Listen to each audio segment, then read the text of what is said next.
Maryland football ended its non-conference slate with a resounding victory. Men's soccer had to wait to earn its second Big Ten win, while women's soccer is still looking for its first. And field hockey and volleyball each secure key wins this weekend. All of that and more to come on this edition of The Left Bench.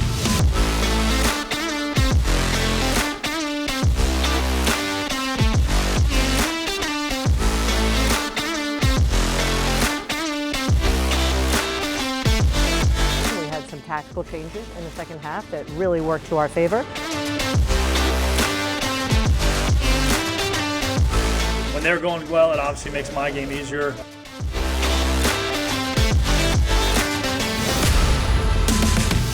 Welcome back to The Left Bench, presented by Tai Felton Sports Central. I'm Neus, and I could not be more than happy to be alongside Wootten and maybe half of your voice today. I did lose my voice over the weekend, but I am so excited to get to everything that happened this weekend for the Terps. Let's start off with Maryland football getting their second straight win this past weekend. Yeah, a little bump in the road 2 weeks ago against Michigan State, but the Terps look like they have it figured out as conference play rolls on.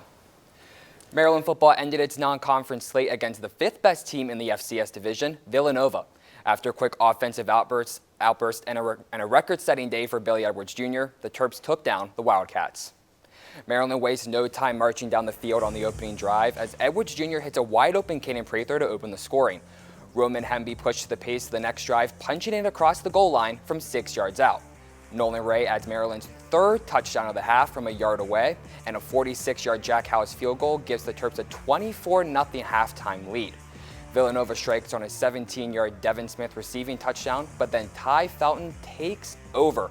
Felton eclipses 100 yards receiving in the second half and hauls in a 9-yard pass for the score. Even MJ Morris got in on the action on this 14-yard run for his first ever Maryland touchdown. Edwards Jr. completes a school-best 88% of his passes in the 38-20 Terps victory. Here's head coach Michael Loxley after the win. Obviously on offense, Billy was really efficient. Man, Billy's playing clean football for us, and Tai continues to be Tai and make the plays that he's capable of. It was great to see Caden get off to a fast start as well. After the Michigan State loss, Maryland football has seen a spark on offensive production. Part of that comes from the strong connection between QB Billy Edwards Jr. and wide receiver Tai Felton. Drew Owens has more. With concerns growing in the last two games, Maryland football looked back on track against Villanova. Every single game will be a tough game if we don't execute. It's always more about us than it is the other team. The offense had a near-perfect day. Quarterback Billy Edwards Jr. had an 88% completion rate and threw for 328 yards in the 38-20 win over Villanova. But Edwards Jr. isn't the only player taking College Park by storm. Wide receiver Tai Felton is as well. Going into this week, Felton was first within the Big Ten for receiving yards. Today, he added on 157 yards and a touchdown. Felton tallied 14 receptions, with 8 of them being in the first quarter. His receptions marked the second most in a game in Maryland history. And his game against Villanova marked the 4th consecutive game where he had 100-plus yards, as he has had a touchdown in every single game this season. We have a great connection. At high school, he was throwing me interceptions. Now he's throwing me touchdowns. So it's definitely exciting to have that guy. But I've been knowing Billy for a long time, so his dedication to be great is definitely up there. So. For Tai Felton Sports Central,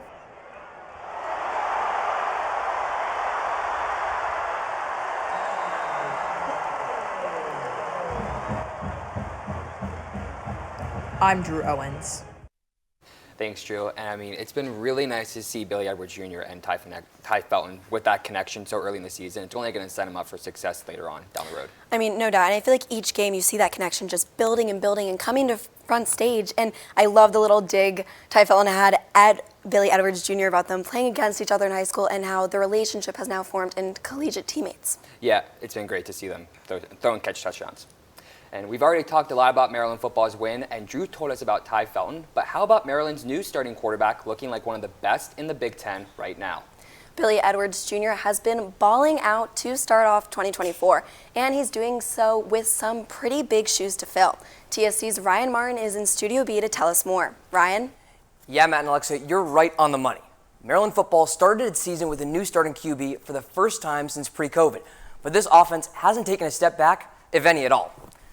Maryland football is 3-1 through the first 4 games of its season, And it's a start that's due in no small parts to the play of Maryland's new red-haired and redshirt junior starting quarterback, Billy Edwards Jr. Edwards Jr.'s starting role comes after backing up one of the Terps' best quarterbacks in program history, four-year starter Talia Tagovailoa. So through the first third of Maryland's regular season, how does Edwards Jr.'s play compare to Tagovailoa's over the same span a year ago? Well, first, let's start with Talia Tagovailoa. Playing in 41 career games over his time in College Park, Tagovailoa reset the standard of football at Maryland, leading the Terps to 3 straight bowl games. Tagovailoa was a newfound gem. The Terps had a different Week 1 starter in the 4 seasons prior to his first start. Tagovailoa captained Maryland to a 4-0 start a season ago, beating Towson, Charlotte, Virginia, and Michigan State by an average of 25 points. In what kicked off his second straight All-Big Ten second-team campaign, Tagovailoa's best game in this span came in a season-opening win against Towson. He threw for 260 yards, 3 touchdowns, and not a single interception. Performances like that over a nearly half-decade span are why Tagovailoa wrapped up his collegiate career as the Big Ten's all-time leading passer. After Tagovailoa, Maryland made it clear that the quarterback battle was wide open. But once the time came, Billy Edwards Jr. went from being used primarily as a rusher last year to now running away with that starting QB job. Edwards Jr. started his campaign winning MVP of the Trans-Perfect Music City Bowl last season, and now he leads the Big Ten in completions while throwing for more yards per game than Penn State's Drew Aller and Nebraska's Dylan Raiola. And when Edwards Jr. drops back, well, chances are he's looking for senior wide receiver Tai Felton. Against Villanova, the Felton-Edwards Jr. connection was on another level. 14 catches for Felton and a career-high 328 yards passing for Billy. Edwards Jr.'s numbers are finally his way of putting Tagovailoa's mentorship into action. He obviously played a lot of football throughout his career.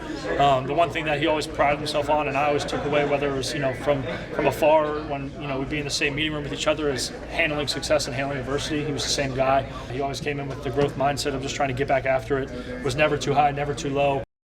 So let's take a look at how Edwards Jr.'s stats through 4 games compare and have matched up against Tagovailoa's from last year.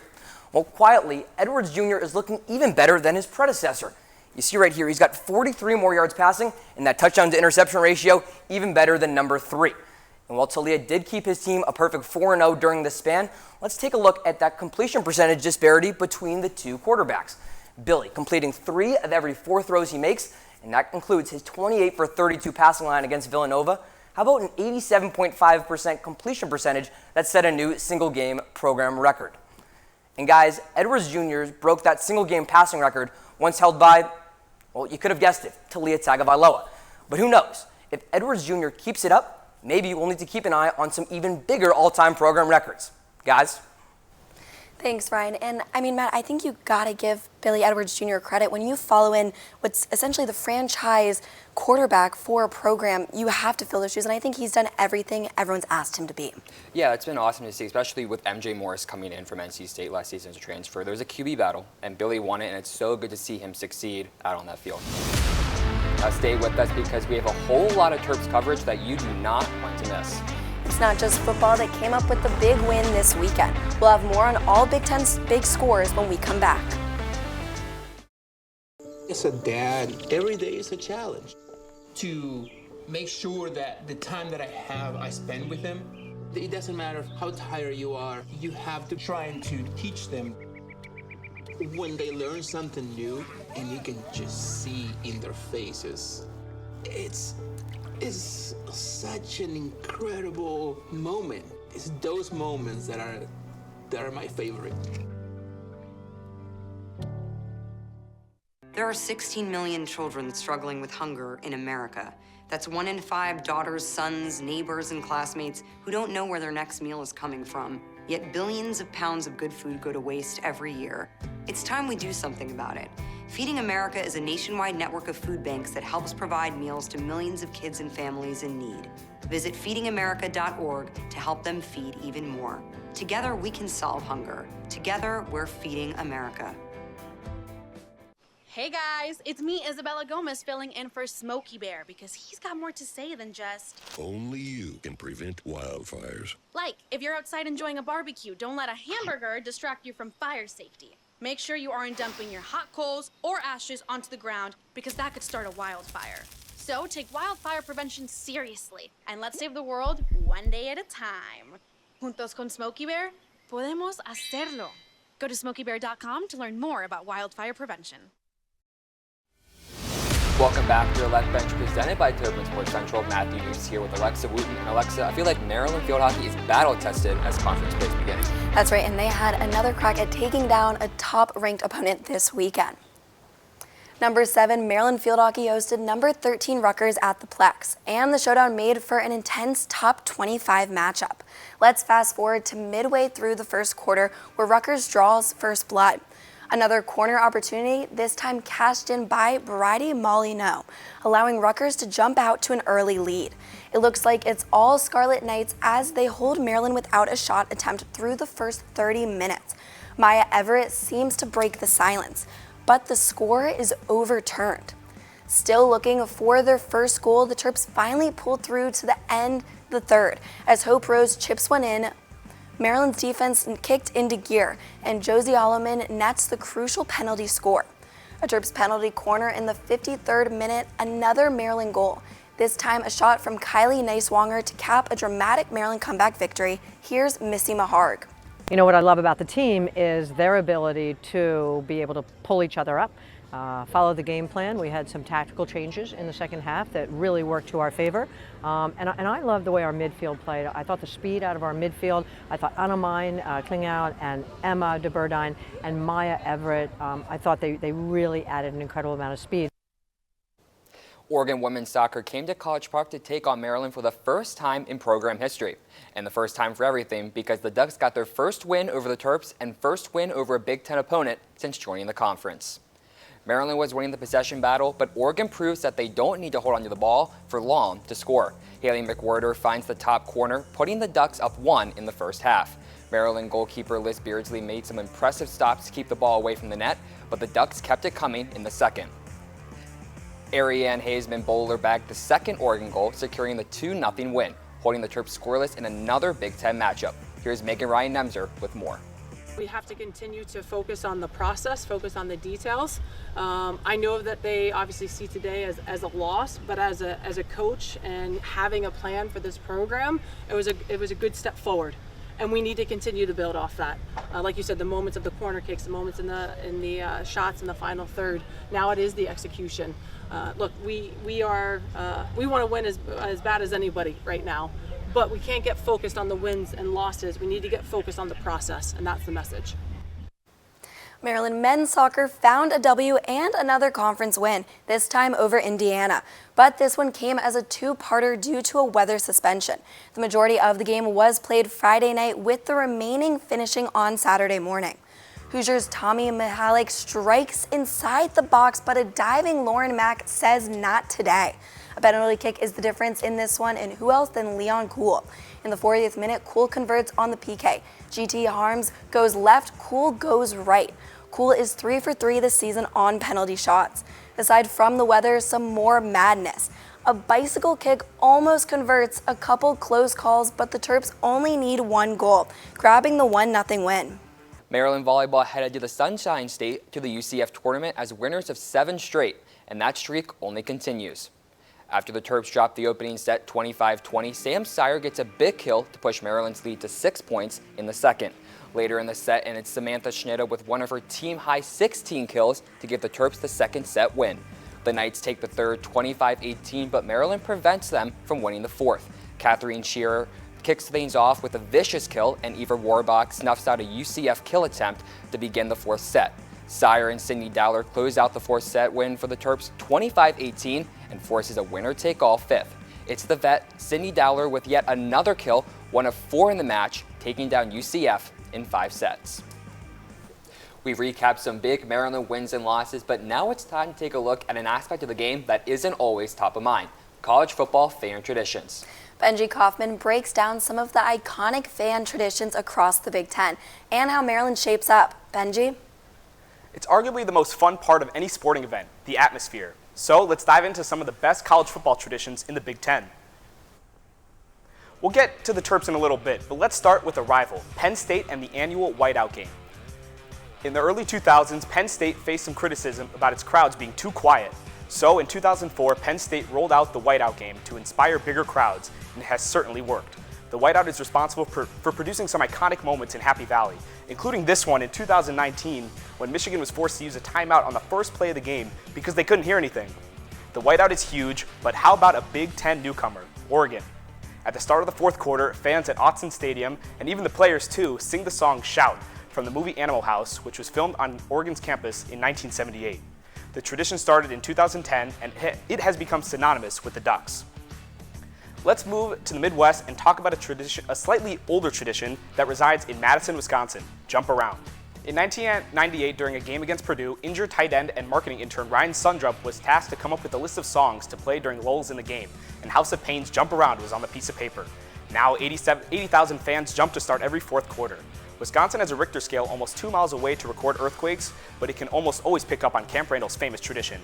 Now how about a wholesome tradition, one of the best in all of sports, the Hawkeye Wave, which started in 2017.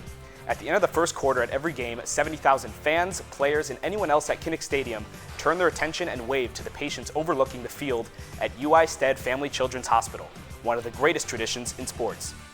But let's cap things off with some of the traditions here in College Park, starting off with the song Rock and Roll Part 2, which has a deep history with Maryland. After it appeared number 7 on the top Billboard Hot 100 chart, the Maryland band added the song to its playlist. It became a staple for Terps football and basketball games, until it was banned in 2001 for student-related incidents with opposing teams and for controversies surrounding the artist of the song. The song returned, but was then banned again in 2004, but was brought back again 2 years ago, and Terps fans have definitely been happy about it. Another staple at Maryland games is the flag drop. At the start of the second quarter, the Maryland state flag makes its way down the student section to cover hundreds of students, which then turns into a dance party. The flag drop has been a shining example of UMD's pride for the Maryland state flag since its debut in 2013.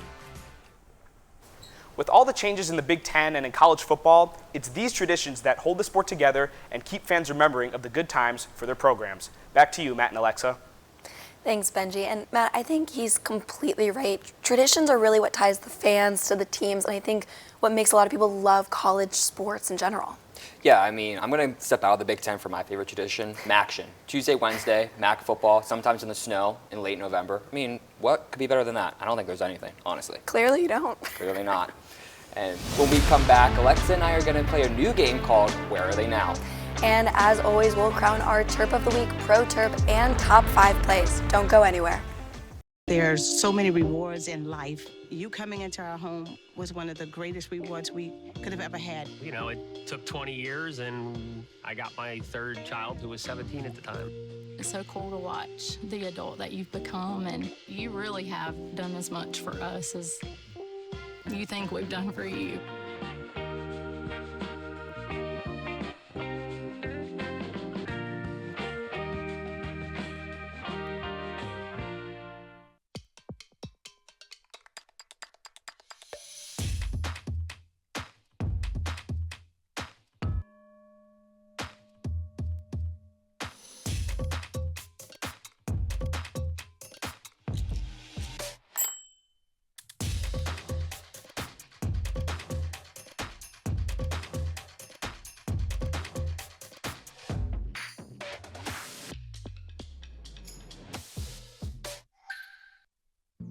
Jason, let's go see your room.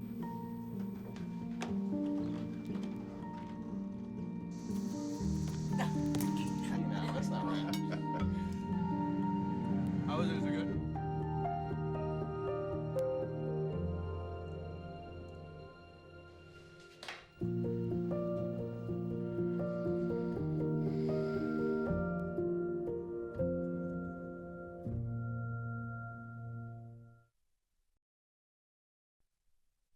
Welcome back to the Left Bench, brought to you by Terrapin Sports Central and Matthew Neus with Alexa Wootten over here in Studio B. And you guessed it, it's game time. Yeah, Matt, we love our games here on the Left Bench, and this one has the potential to be my new favorite. It's called Where Are They Now? Do you want to explain how it works? Sure, so how it's going to work is our producers have selected logos of professional sports teams that they are going to put up on the monitor. We then are going to try to guess what former Terp plays for that team now. All right, so I think they're going to blow up a logo first. Yeah. We have to guess the logo and the player. So it's 2 for 1. I did not approve that. They did, so. Okay, so first one. First one, not blown up, so I was wrong. So that's definitely Chicago Bears. Chicago Bears. Do you want to take the athlete or do you want me to? I think I can go You got for it? it, or do you want to go for it? I think Which you one got. I do mean, it's a me? wide Okay, receiver. okay. I mean, Well, there's two. okay. Two then Terps play for. Go ahead. I have them both. I'm thinking of one, but you go. All right, I'll give one. Do you want to give one? And Yeah, if I yeah. take yours, I can do the other one. Okay. All right, all right. DJ Moore is going to be one of them. All right, and then I think, what position is it? Defense, offense? I only knew DJ Moore. Okay, do you want the second one? Yeah, give me the second one. It's going to be Byron Cowart. Those are the two Terps that play for the Choco Bears now. All right, not too bad. Let's see. No, Are one we for right? one. I think we should move it on. Next team. Are they going to show us who it is? Oh, they only All gave right. us. So I got two. All So I right. beat our producers. Okay, All so right, there we I'm go. above the game. There we go. So DJ Moore for the first one. Okay. Second logo. Let's see what the second one is.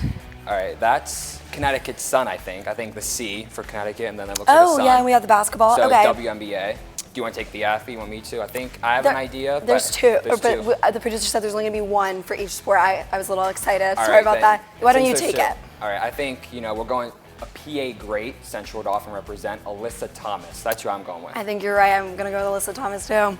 There we go. And we got There it. we go. 2 for 2. Not too bad. I think we're doing pretty well. I think we are too. All right. Can we go for 3 for 3? There we go. This is This the one is I Matt. was waiting for. Soccer, Charlotte FC, too easy. Ben Bender, #1 overall pick. Put him Let's up. see it. Put him up.